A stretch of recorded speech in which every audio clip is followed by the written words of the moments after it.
Hi Aquarius, welcome to your January 2021 reading. We're going to look into the overall energy for the Aquarius collective.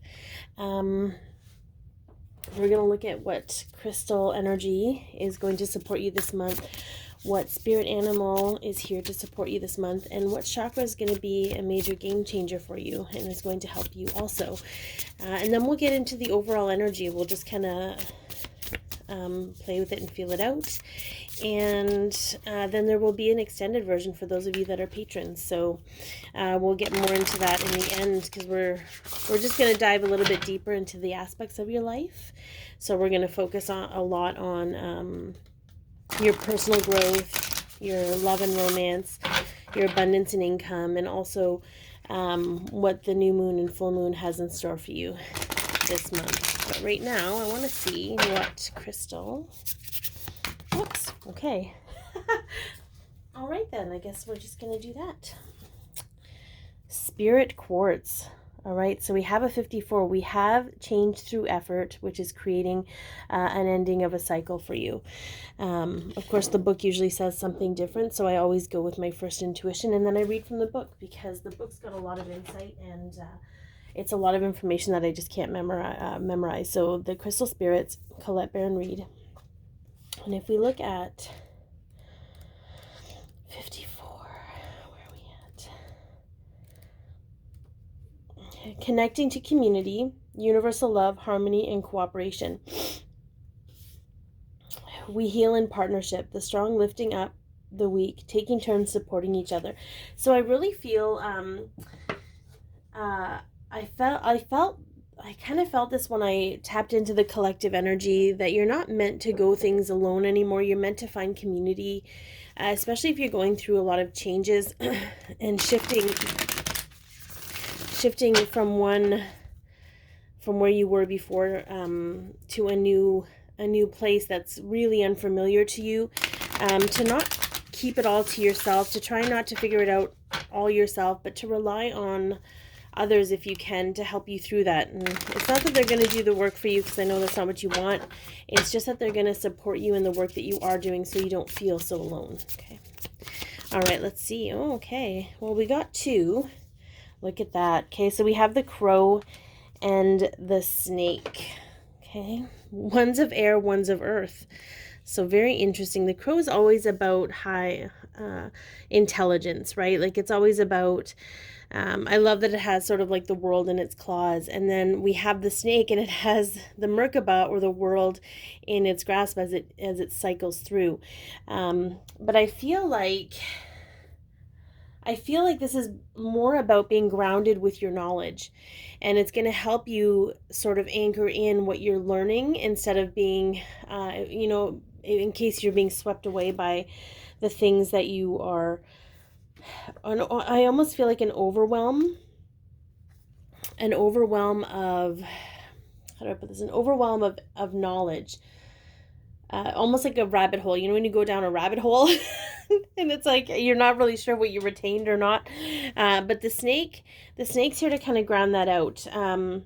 I feel like it's going to be another level of psychic awareness, because crows can represent psychic abilities and being spiritually strong. And then the snake is just a very, it's a beginner energy, snake is quite powerful too. It's got that kundalini, if you want to go there. But I feel like it's sort of in this book, it's about the, how do I see if I can remember.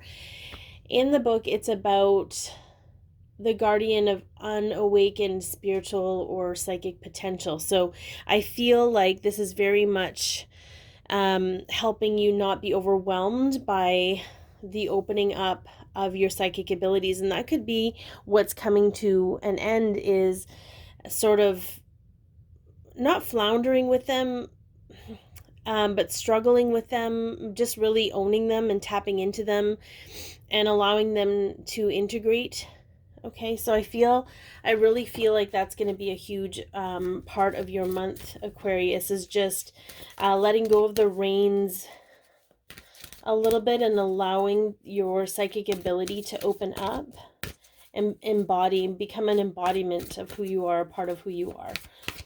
Okay, very interesting. A lot of the reads have been, oh, look at that. Creativity, yeah. There's absolutely, so this is your sacral chakra. And it's going to be your powerhouse because that's where your passion is, that's where your creativity is, that's where your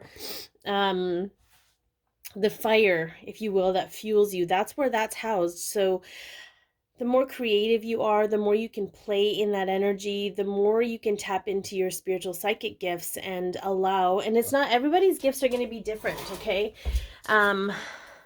Some are going to be more energetic, some will be actual psychic. All right, so feel into it what you know. You could just be evolving into being a more sensitive person or sensitive to energy. So take it as it resonates with you, and understand that I feel like whatever it is that you're meant to be working with, spirit will bring in for you. Okay, and to not feel like you have to learn about it all alone, or you have to conquer it all by yourself. You're not meant to do that. Okay, we're meant to work together on these things, whether it's somebody you already know or somebody you're going to meet. Spirit will present itself for you. Okay, make sure the right side up. All right, let's see where the energy is taking you this month. Oh, okay.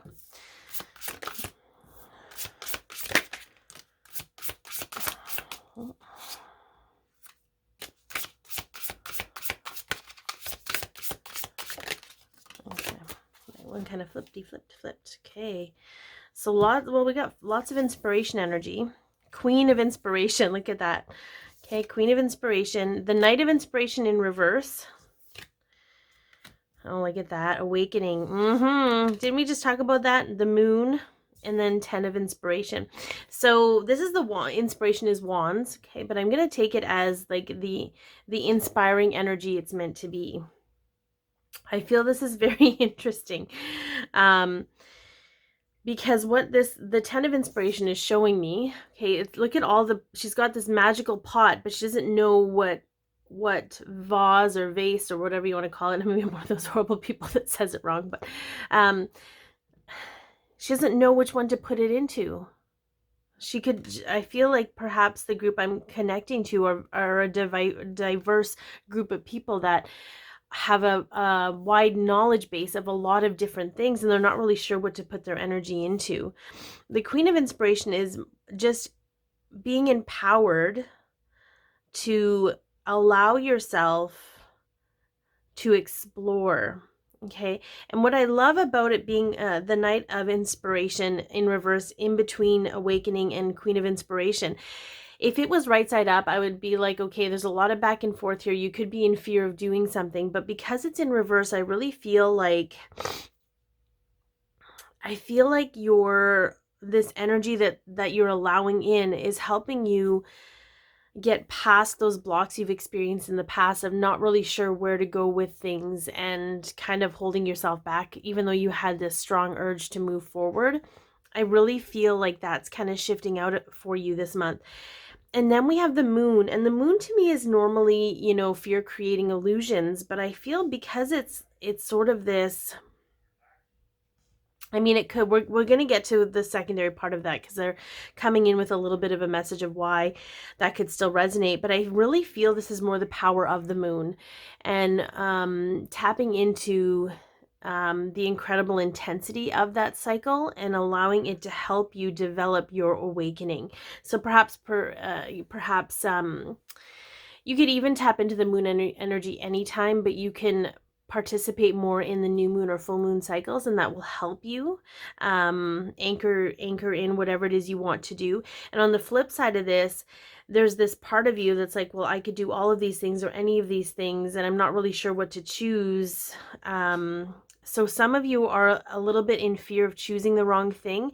I only say a little bit because it's not this energy that's holding you back anymore. It's just to be aware of your subconscious feeling, telling you, it's that subconscious fear of being like, well, don't invest in something that's not going to be here for the long haul. And you don't have to do that anymore. You can invest in whatever you want to in the moment, and it's all going to be part of your life's work. It's all going to be different pieces of the puzzle that you're really digging into to create this embodiment of your life work. Okay.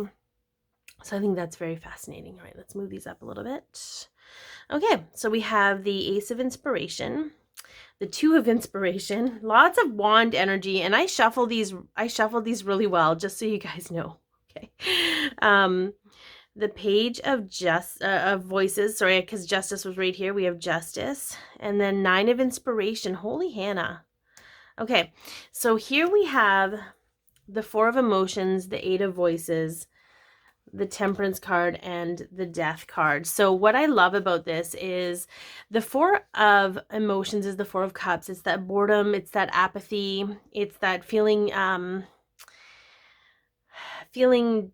what is the word they're trying to show me right now? And I'm just not listening. Give me a second. Disinterested in life, but it's more of like disingenuine. No, it's sort of like falling out of love with life. When you feel like that, when you feel like this stagnant pool of emotions, okay, understand that that's just your mind not being able to comprehend the changes that you're going through. And this is the Eight of Swords energy, so it's sort of self-imposed entrapment. And if you can balance out your head and your heart with this Temperance card, you can lay those feelings of, and I don't know who this is for, but you can lay those feelings of apathy and boredom and what have you down. They can transition into something new for you. So understand that when you're feeling that, know that it's coming from your mind. And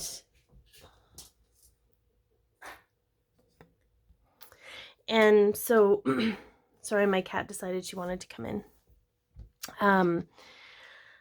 So you can use that as a tool, but understand it's just a matter of you balancing your head and your heart and bringing that inspiration back into your life. So here we have the Ace of Wands, the two of Wands.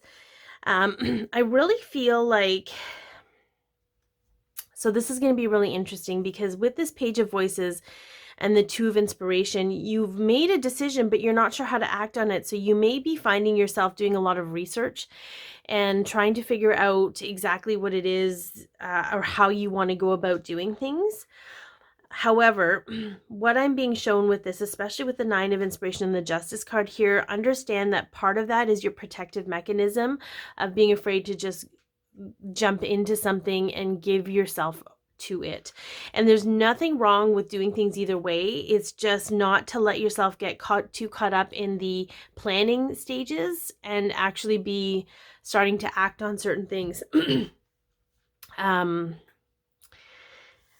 Yeah, because with the Justice here, it's just old stuff, and Justice is karma, yes, but it's also reconciling old energy. And so I feel like you're going to be put in a position to, even if it's just a baby step of taking things in a new direction without having to know all the details about it, and trusting yourself and your intuition as to why you chose whatever it is you wanted to choose. Okay, I hope that makes sense. It's kind of like this. It's always kind of chaos for me, but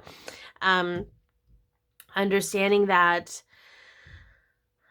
Yeah, I think I'm just gonna leave it at that. But I guess it's just understanding that the shifts and the transformation that you're going to go through are going to be up to you to initiate. Still, you're gonna have the full support of the universe, but it's to create those small changes to truly allow complete change in your life. Okay, so here we have very interesting. So I do see an energy of wanting to be empowered and feeling inspired to do that, but a fear of your past repeating itself. is kind of keeping you a little bit in this karmic circle. And this could be relationship energy, just with the energy I'm picking up from the cards. I feel like this awakening is going to help you see things, see how you've been holding yourself back out of those fears. And there's almost a little bit of a fear of letting go of that karmic loop, because perhaps it's so ingrained as a part of you. It could be a relationship, it could be a job, it could be beliefs, it could be something that you've just known for such a long time that you don't really know what your life is going to be without it. So it's kind of burdening you a little bit because you're not really sure what to put your energy into in regards to closing out that cycle. And what I'm hearing is, if you don't want to close it out yourself, so to speak, you can ask your higher self, your soul guidance team, to come in and help your human self understand what's for your greatest and highest good, and the greatest and highest good for all involved. So I feel like this is going to be a very magical month for you, Aquarius. I think there's going to be a lot of expansion. I think there's going to be a lot of really seeing how gifted you are, and embracing that in a very humble way, but in a way that's going to be in service to you, and allowing you to really embody the essence of your soul, and bringing it into the physical, and creating this alchemy between the two, so that you can live a more fulfilled life and help others around you. So this is the end of the main part of the video. We're going to get into the extended video. So for those of you who aren't patrons, thank you so much for watching. I appreciate you tuning in, and I hope this has helped you. Please like, share, comment, and or subscribe. And if you'd like to become a patron, the information's in the description box below. You have access to this extended video as well as all the others. So whether you're a sun sign, moon sign, rising sign, or Venus sign, or you're a cross watcher, what have you. If you're a patron, stay tuned, because just keep watching, because we're going to get into the good stuff. We're going to dig deeper into your personal growth, your love and romance, your abundance and income, as well as the new moon and full moon of this month. All right. Thank you.